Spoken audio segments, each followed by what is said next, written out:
You can't hear him, but he's purring. My baby.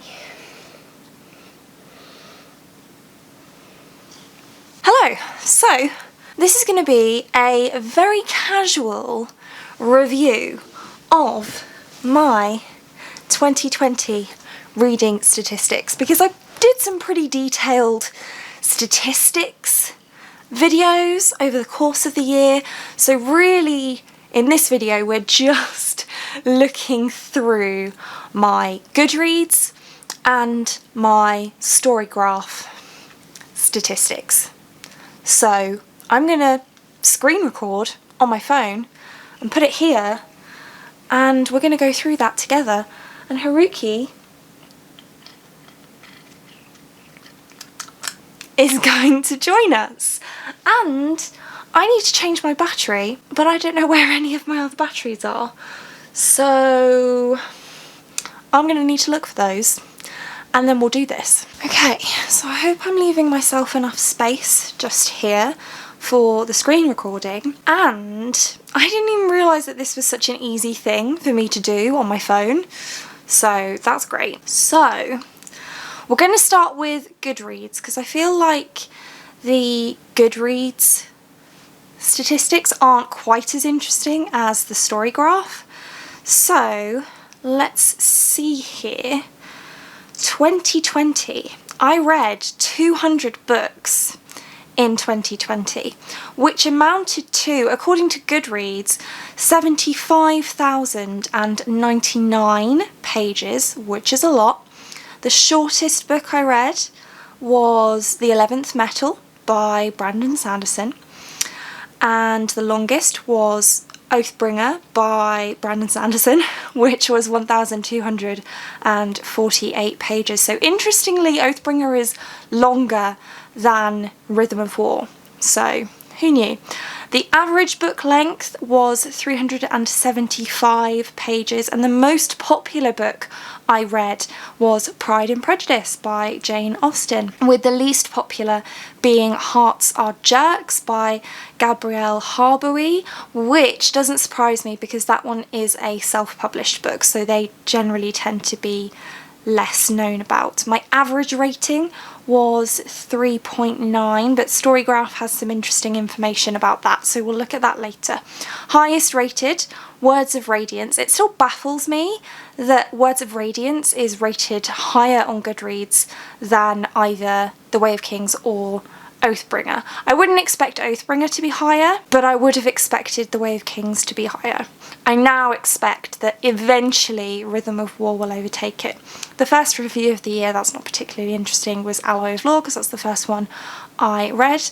And then this is just a overview of the covers of all of the books I've read. And I have gone through that quite quickly there, but you can feel free to, oh, go back a bit. You can feel free to slow this down if you really want to look at all of these, or, you know, just go to my Goodreads. I'm pretty sure you can see it there too. Oh goodness, I think that's it now. Okay, my last review of the year was The Afterlife of Holly Chase, which is actually a review I did last year. I've stopped doing reviews on Goodreads pretty early on in 2020 actually, and that's it. So that's all of the information you get from Goodreads. And now we're going to look at the Storygraph, which I personally think is more interesting, and I'm transitioning this year to using the Storygraph rather than Goodreads as my kind of platform of choice for recording my reading. So we'll look at the stats here for last year. So again, we can see I've read 200 books. The Storygraph thinks that I read 73,335 pages, so a bit different there. And I quite like this graphic. It shows the moods of the books that I read. So most of the books that I read, 120 of them fell into the adventurous category. And then after that, emotional. I'm not really used to the Storygraph yet.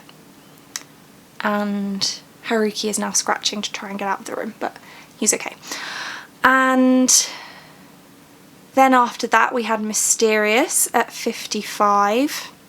Apparently I need to get used to the story graph, and then it goes down from there. I'm quite surprised to see Mysterious so high up on that list because I wouldn't have expected that, but Adventurous and Emotional totally checks out. Pace-wise, I read a pretty even mix of fast-paced and medium-paced books. I tend to find that most books are medium-paced, but I do prefer fast-paced books, and then less so of the slow books because I'm not really a fan of that, so I tend to avoid books that fall into that category. Page number, the majority of books that I read were between 300 and 499 pages long, followed by less than 300 pages and then more than 500 pages, which is surprising because I thought I read more long books than that, but apparently not. Then we knew this, I was going to have read mostly fiction, that's fine. Genres, yes, of course, fantasy is at the top of this list, followed by young adult. I'm not keen on that because young adult isn't a genre, it's an age range, but whatever. And then romance, which is interesting considering I didn't feel like I'd read that much romance, but I guess I had. And then contemporary and LGBTQ, IA+, and then science fiction, middle grade and children's, and then everything else is pretty low, with like nothing in race, science, poetry, philosophy, memoir, literary or history, which is just not really my thing. Although, I mean, if I'm going to read about race, I probably would rather do it in a fictional story. So there we go. That didn't really surprise me, but it is interesting. I read the most amount of pages in, what's that, March? April? I think it's April. But the most amount of books I read in December, and I did read a few shorter books in December to get to my 200 goal. And then this is where I mentioned before about the ratings. So you can see there that even though my average rating is 3.91, I actually rated the most amount of books 4 stars. I'm going to have to go and let Haruki out, hang on. Oh, they're so contrary, aren't they? Anywho, I'm back. So yeah, my average rating is 3.91 according to the story graph, but the most amount of books ratings that I gave was 4. So that's interesting. I think that the reason the average is lower is because there were a few books that I gave 2 stars. Let's see. I gave 5 books 2 stars. So those were The Vanishing Half, A Memory Called Empire, Wicked As You Wish, Gideon the Ninth, and King's Cage. And then I think I only gave 1 book no rating, and that was The Test, and I just couldn't decide how to rate that because it's so short. But I am interested to see what would happen to my average rating. Oh, there's my dinner's on the way.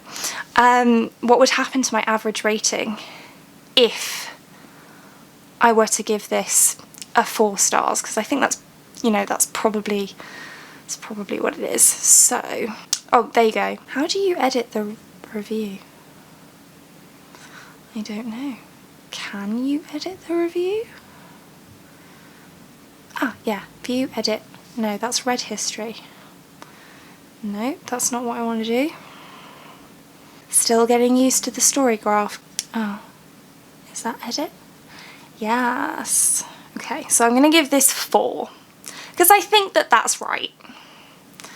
And I'm interested to see what now happens to my average rating. I'm not going to change any of the 2 stars because they were 2 stars. But I am interested to see if that changes anything. Probably not. So, no. As anticipated, it changed nothing, so we've just wasted our time. But anyway, that's just a very brief overview of my stats. It wasn't very extensive. I'll probably be more detailed next year, but I've done quite a lot of stats videos this year and I didn't want to kind of bore you, so I've tried to keep this video quite short. I've been filming for 10 minutes, so maybe it's not that short, I don't know. Anyway, hopefully this was mildly interesting to you. If not, thanks for being here anyway. Leave some sort of mathematical symbol in the comments so I know that you stuck around. I appreciate you. And that's it for this one. Thank you so much for watching. If you like this video and want to see more like this from me, then do think about hitting that subscribe button, and I hope to see you here again soon. Thanks. Bye.